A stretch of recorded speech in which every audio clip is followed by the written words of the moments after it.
नहमदुहु व नुसल्ली अला रसूलिहिल करीम अम्मा बाद फ़अऊज़ु बिल्लाहि मिनश शैतानिर रजीम बिस्मिल्लाहिर रहमानिर रहीम अल्लाहुम्मा सल्ली अला सय्यिदिना मुहम्मदिन नबिय्यिल उम्मी व अला आलिहि व बारिक वसल्लम। शुरू अल्लाह के नाम से जो बड़ा मेहरबान और नहायत रहम करने वाला है। हमारे चैनल बेस्ट कुरानी वज़ाइफ की तरफ से तमाम बहन भाइयों को अस्सलामु अलैकुम वरहमतुल्लाहि वबरकातुहू। उम्मीद करते हैं कि आप सब खैरियत से होंगे।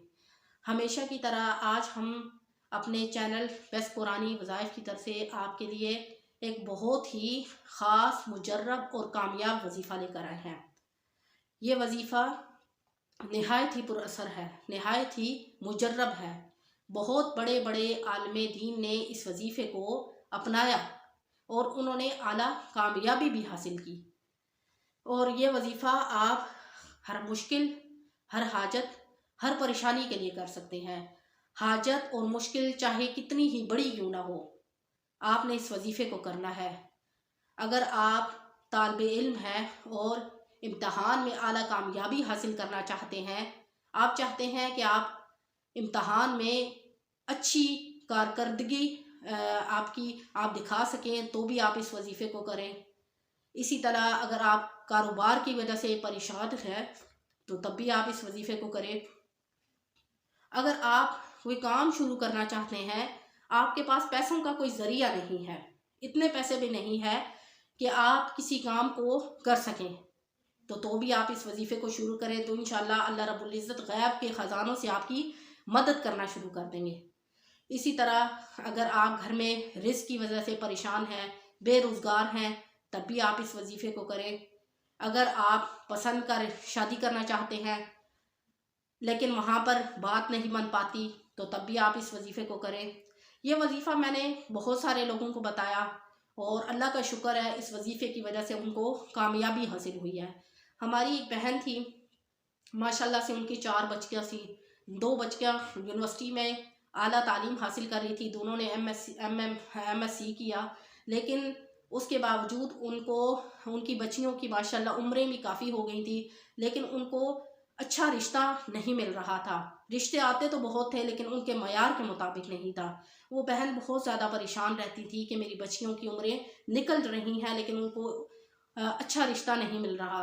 तो उन्होंने इस वजीफ़े को शुरू किया। तो जैसे ही उन्होंने इस वजीफ़े को शुरू किया तो अल्लाह के फजल करम से उनके घर में अच्छे अच्छे रिश्ते आना शुरू हो गए।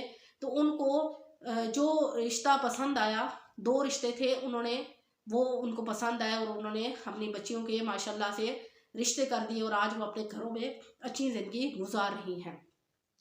तो इसी तरह बहन भाइयों, आपने जिस भी मकसद के लिए, जिस भी परेशानी के लिए आप अगर इस वजीफ़े को करना चाहते हैं तो आप कर सकते हैं। तो ये वजीफ़ा निहायत छोटी सी सूरत है कुरान मजीद की और मुख्तसर सी सूरत है, सूरत इखलास का वजीफ़ा है। आपने इशा की नमाज के बाद इस वजीफ़े को करना है। और सूरत इखलास भी कुरान मजीद की बहुत छोटी और मुख्तसर सूरत है। इस सूरत में अल्लाह ताला की वहदानियत को बयान किया गया है। जैसे कुल हुवल्लाहु अहद, बहुत सारे हमारे ऐसे बहन भाई हैं जिनको कुरान मजीद का मायनी नहीं पता होता, कुरान मजीद को उनको तर्जुमा नहीं आता होता। लेकिन अगर आप जब भी वजीफ़ा करें तो आप कोशिश किया करें कि उसके मायने को समझने की। जब आप उसके मायने को समझेंगे तो आपको एक चीज़ आप अच्छे तरीके से अपने रब से मांग सकेंगे। तो सूरत इखलास का अगर आप मायने समझेंगे तो आपको आप जब वजीफ़ा करेंगे तो उस पर गौर फ़िक्र करेंगे और आपके अंदर एक सच्ची लगन पैदा होगी मांगने की। तो क्या है कि कुल हुवल्लाहु अहद, इसका मतलब है कि कुल हुवल्लाहु अहद कह दीजिए कि अल्लाह एक है। अल्लाहु समद, अल्लाह बेनियाज है। यानी उस ज़ात की सिफ़त यह है कि वो सारी चीज़ों से बेनियाज है। उसे ना खाने की हाजत है, ना उसे पीने की हाजत है, ना उसे सोने की हाजत है और ना उसे जागने की हाजत है। वो इन तमाम हाजात से बेनियाज है। लम यलिद, ना उसको किसी ने जना, यानी उसका कोई माँ बाप नहीं है। वलम यूलद, और ना उसने आगे औलाद जनी, यानी ना उसका माँ बाप है और ना उसकी औलाद है। वो इन तमाम चीज़ों से बेनियाज है। वलम यकुल लहू कुफुवन अहद, और ना उसका कोई सानी है, نہ اس کا کوئی شریک ہے۔ آپ کو پتہ ہے کہ اللہ تعالیٰ کفر و شرک کو کبھی معاف نہیں کرتا۔ جو شخص اللہ تعالیٰ کے ساتھ کسی کو شریک ٹھہرائے گا اللہ تعالیٰ اس کو کبھی معاف نہیں کرے گا، تو ہم نے یہ کام نہیں کرنے۔ تو یہ سورۃ اخلاص چھوٹی سی سورت ہے، اس میں اللہ تعالیٰ کی وحدانیت کو بیان کیا گیا ہے کہ وہ ذات کیا ہے۔ اس سورت سے ہر چیز واضح ہو جاتی ہے۔ تو کیا ہے کہ ہم نے یہ سورۃ اخلاص کا چھوٹا سا وظیفہ کرنا ہے۔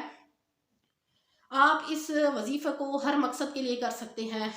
مقصد جو بھی آپ کا مقصد ہو، کوئی بھی پریشانی ہو، کوئی بھی مشکل ہو، آپ اس مشکل کے حل کے لیے اس عمل کو کر سکتے ہیں۔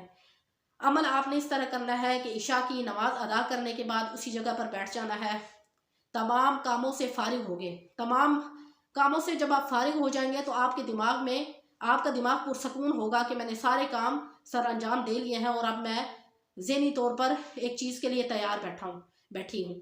تو آپ نے ہاتھ میں تسبیح لے لینی ہے، کیونکہ سورۃ اخلاص کا جب آپ وظیفہ کریں گے تاکہ آپ تعداد میں کمی زیادتی نہ کر سکیں، آپ تسبیح پہ اچھے طریقے سے وظیفہ کر سکتے ہیں۔ تو آپ نے نماز ادا کرنے کے بعد اسی جگہ پر بیٹھ کر اول آخر 11 مرتبہ درود ابراہیمی پڑھنا ہے، اس کے بعد 1000 مرتبہ سورۃ اخلاص پڑھنی ہے۔ سورۃ اخلاص پڑھنی ہے آپ نے 1000 مرتبہ، اس کے بعد اسی جگہ پر بیٹھ کر آپ نے دعا کرنی ہے۔ کوشش کریں کہ دوران وظیفہ کسی قسم کی کوئی گفتگو مت کریں، لیکن اگر آپ کو کوئی عذر ہے اور آپ کی مجبوری ہے بولنا تو آپ بول سکتے ہیں۔ اس کے بعد آپ نے وظیفہ کرنے کے بعد بہت سارے ایسے لوگ ہوتے ہیں جو وظیفہ تو کرتے ہیں، ایک تو وہ دل سے نہیں کرتے، پھر وہ شکایات کرتے ہیں کہ بھائی ہم نے وظیفہ تو بڑا کیا لیکن وہ ہمارا وظیفہ اس کا کچھ اثر ہی نہیں ہوا۔ بھائی اثر تب کرے گا جب آپ اس کو دماغ دل توجہ کے ساتھ کریں گے، اپنے رب کو حاضر اور ناظر جان کر کریں گے، تو تب آپ کا وظیفہ اثر کرے گا۔ اگر آپ ایسے ہی رٹتے رہیں گے تو آپ کا وظیفہ تو اثر نہیں کرے گا نا۔ جب آپ اس کو اخلاص کے ساتھ اپنے رب کو حقیقی معنوں میں اس کو رب سمجھ کے اس سے مانگیں گے تو اللہ تعالیٰ آپ کی دعا کو کبھی رد نہیں کرے گا۔ انسان کی کبھی کوئی دعا رد ہو ہی نہیں سکتی، اگر وہ مانگے تو اس کی دعا ہمیشہ قبول ہوتی ہے۔ اور آپ نے وظیفہ کرنے کے بعد اسی جگہ پر بیٹھ کر دعا کرنی ہے، جیسا کہ احادیث مبارکہ میں ارشاد باری تعالیٰ ہے الدعاء مخ عباد، دعا عبادت کا مغز ہے۔ یہ اللہ تعالیٰ کے ہاں بندے کا ایک اظہار ہوتا ہے جب بندہ اپنے رب سے کرتا ہے کہ اللہ کے سوا اس کا کوئی بھی حاجت روا نہیں ہے۔ جب وہ دعا کرتا ہے تو وہ اللہ کے حضور اس چیز کو ظاہر کرتا ہے، پیش کرتا ہے کہ یا اللہ تو ہی میرا حاجت روا ہے، تو ہی مشکل کشا ہے، تیرے علاوہ کوئی بھی ایسا بندہ نہیں ہے جو میری اس مشکل کو حل کر سکے۔ تو اس لیے ہم نے دعا ہمیشہ کرنی ہے، یعنی وظیفہ کرنے کے بعد ہم نے گڑ گڑا کر دعا کرنی ہے۔ تو آپ دیکھیے گا کہ آپ کا وظیفہ کیسے اثر نہیں کرتا۔ تو آپ نے کس طرح کرنا ہے کہ آپ کی جتنی بھی بڑی مشکلات ہوں گی، جتنی بھی بڑی حاجات ہوں گی، غرض کہ آپ کی کسی قسم کی بھی کوئی مشکل ہوگی تو آپ اس کے حل کے لیے عشاء کی نماز کے بعد اول آخر آپ نے 11 مرتبہ درود ابراہیمی پڑھنا ہے، اس کے بعد 1000 مرتبہ سورۃ اخلاص کا وظیفہ کرنا ہے اور اس کے بعد دعا کرنی ہے۔ آپ عمل کو جاری رکھیے گا، انشاءاللہ کچھ ہی دنوں میں آپ خود دیکھ لیں گے کہ آپ کی جتنی بھی حاجات، جتنی بھی پریشانیاں ہیں، جتنے بھی مقاصد ہیں، اللہ رب العزت ان کو آسانیوں میں کیسے بدل دیں گے۔